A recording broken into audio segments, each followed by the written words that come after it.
Do not spoil what you have by desiring what you have not. Remember that what you now have was once among the things that you only hoped for. The things that you truly need are few and easy to come by, but the things you can imagine you need are absolutely infinite. And desiring them means you will never be satisfied, because it's not what we have, but what we enjoy that constitutes our abundance.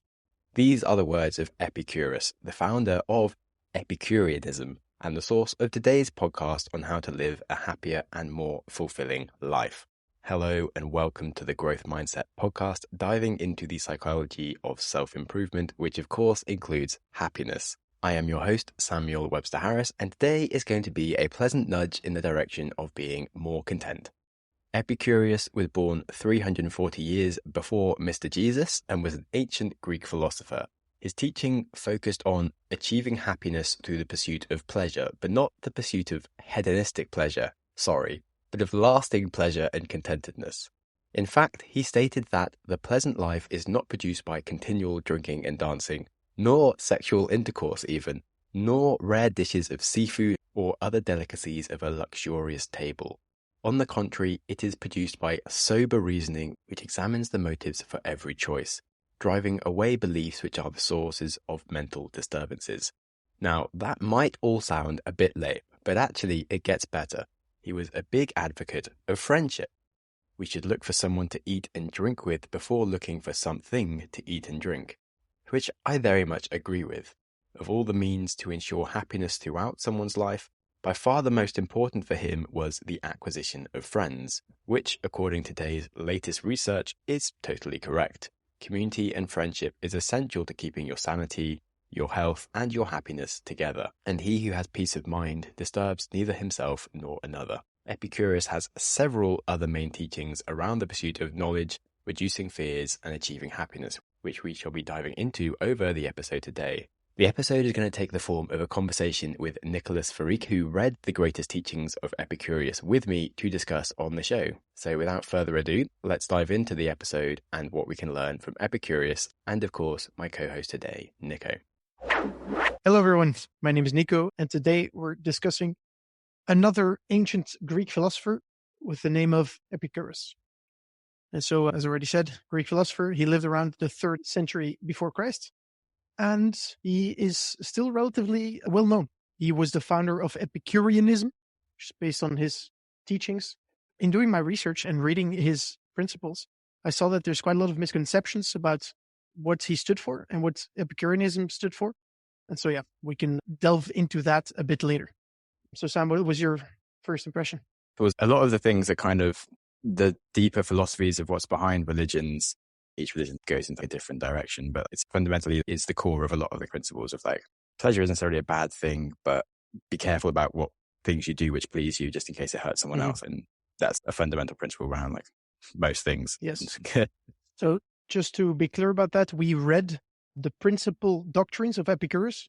He wrote a lot of works, like I think he wrote about 300 works, but almost none of them remained. And so his followers basically combined together 40 rules that summarize basically his teaching. It was, again, one of these books where there's so much knowledge condensed into so little. Yeah, because in each point you can think a lot about and make notes. And I mean, it's kind of like the 10 Commandments or something, but a longer version. So Epicurus actually lived in a similar time as Zeno, and Zeno was the founder of Stoicism.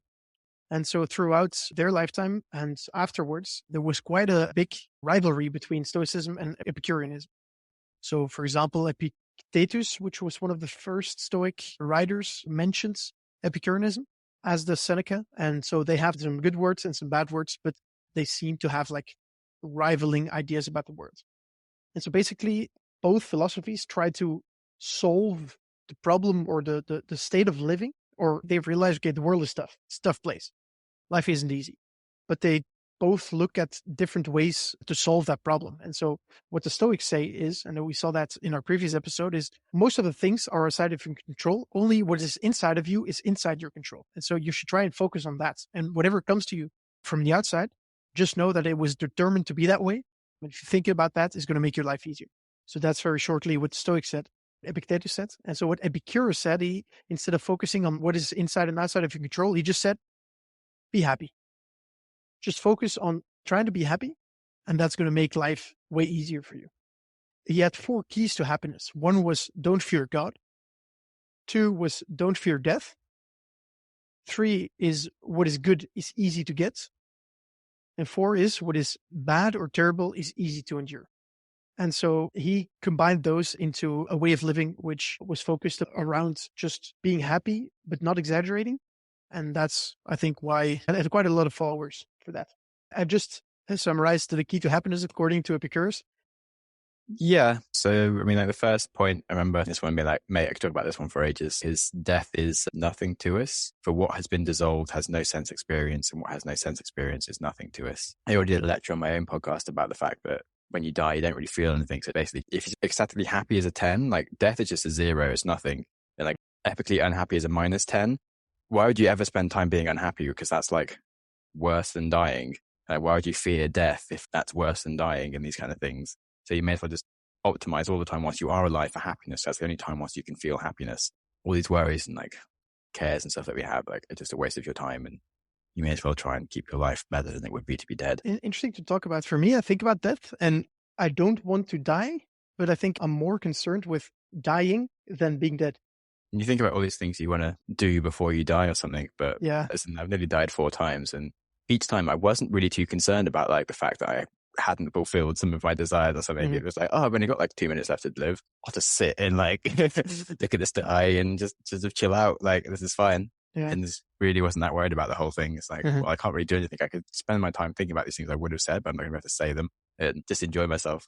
Yeah, having regrets before you die is literally you have them before you die, and then when you die, you don't have any regrets because you don't exist, right? So it doesn't really matter anymore. Yeah, so why would you spend time regretting in the last minute before you die? I don't see why. Yeah, these things happen as such. Exactly. Yeah, I haven't spoken to many people who like know they're going to die in like a longer term. But I did do an interesting podcast with a neighbor who is now dead, but he had like terminal cancer, and I think I spoke with him about like 4 months before he died. It was really interesting. But yeah, he's pretty chilled out about the whole thing, and it's like, yeah, he was a really nice guy. Had a lot of like deeper insights about life and sort of the funny ways how quickly things pass and stuff. Like the things that he did remember, like the really important things stuff, and he just forgot so much of the other stuff and just wasn't really too concerned about it. And you're like, yeah, well, why do we sort of spend so much time struggling each day about stuff that like we're not even going to remember? Yeah, cool. So the third key to happiness is what is good is easy to get, was basically misinterpreted by a lot of people to say like, you should always chase pleasure and happiness, maximize your indulgence, just do whatever as long as it makes you happy. But it's actually not the reality. So Epicurus made a hierarchy of desires. And so that is something that I did find in his teachings, where 1, there's natural and necessary desires. That, for example, would be thirst or hunger. But these only go up to a point, because then you have natural and non-necessary desires. And so that would be overindulgence or very luxurious foods. For example, a piece of bread. Sam, you ate oatmeal for a week.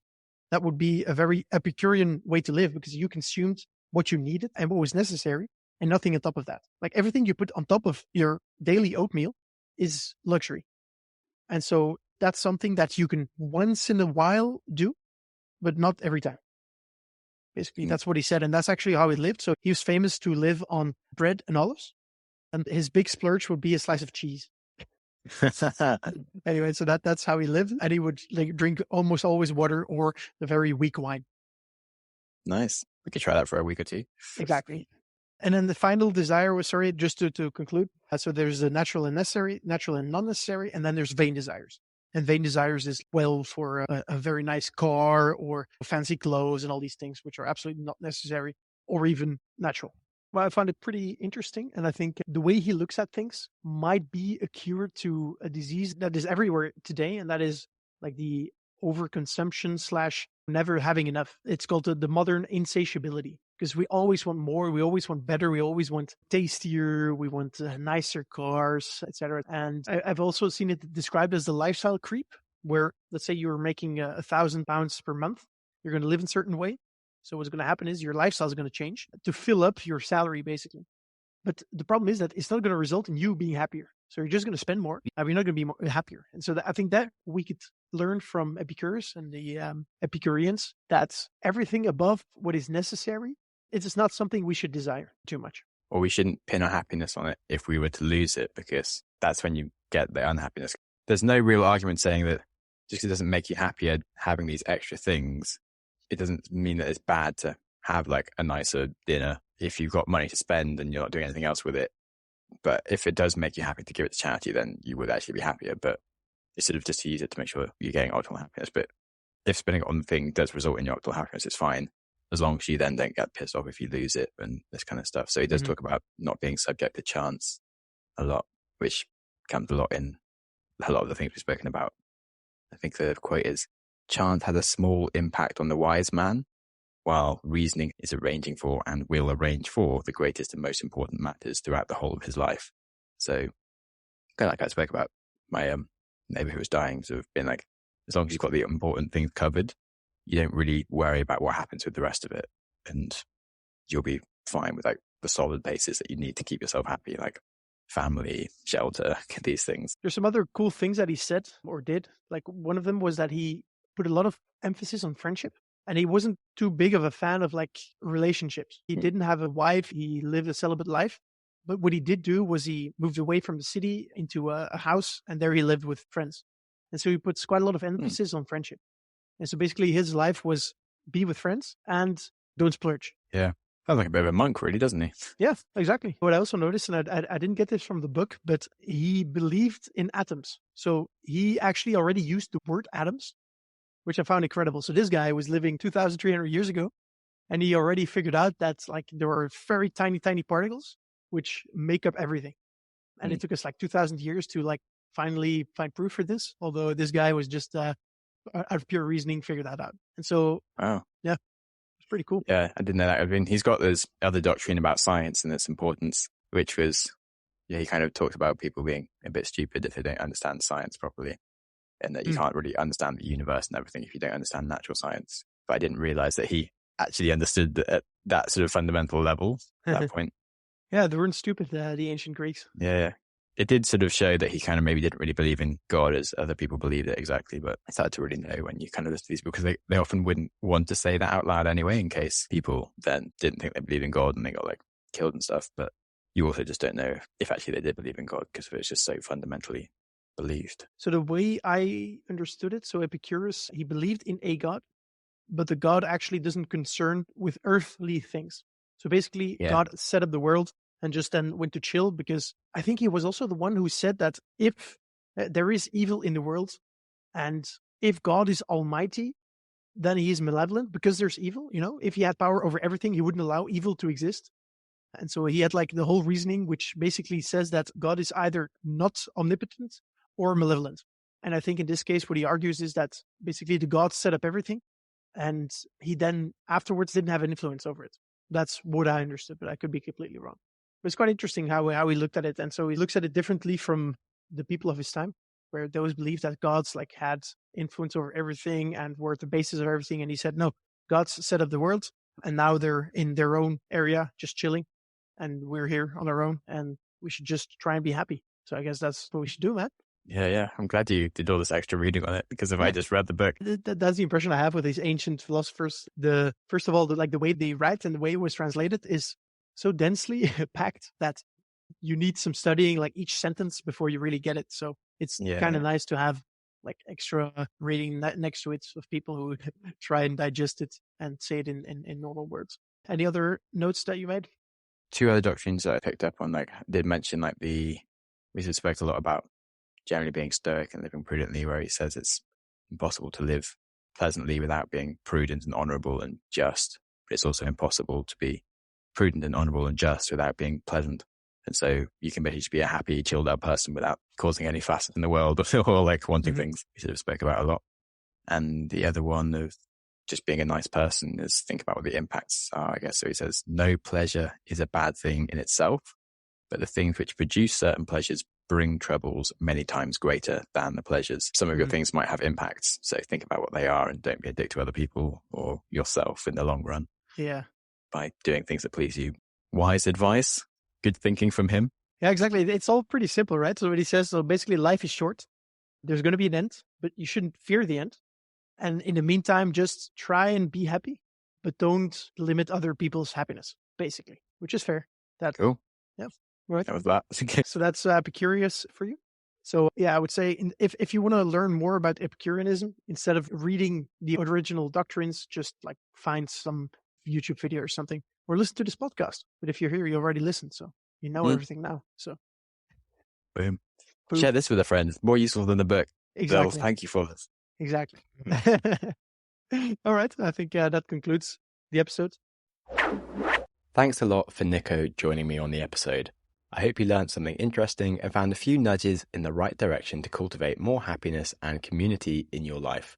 And if you're having difficult times, it might seem like happiness is an impossibility.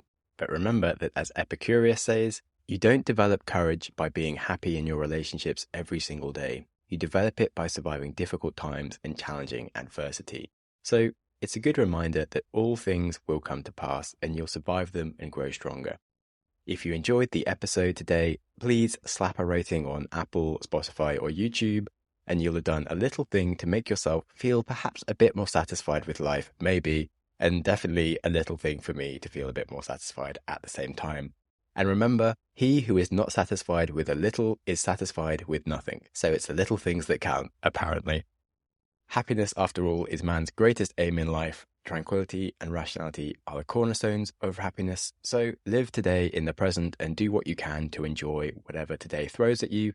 And try not to put off the whole enjoying your life thing till the future, because that doesn't work. And with that, goodbye until the next time.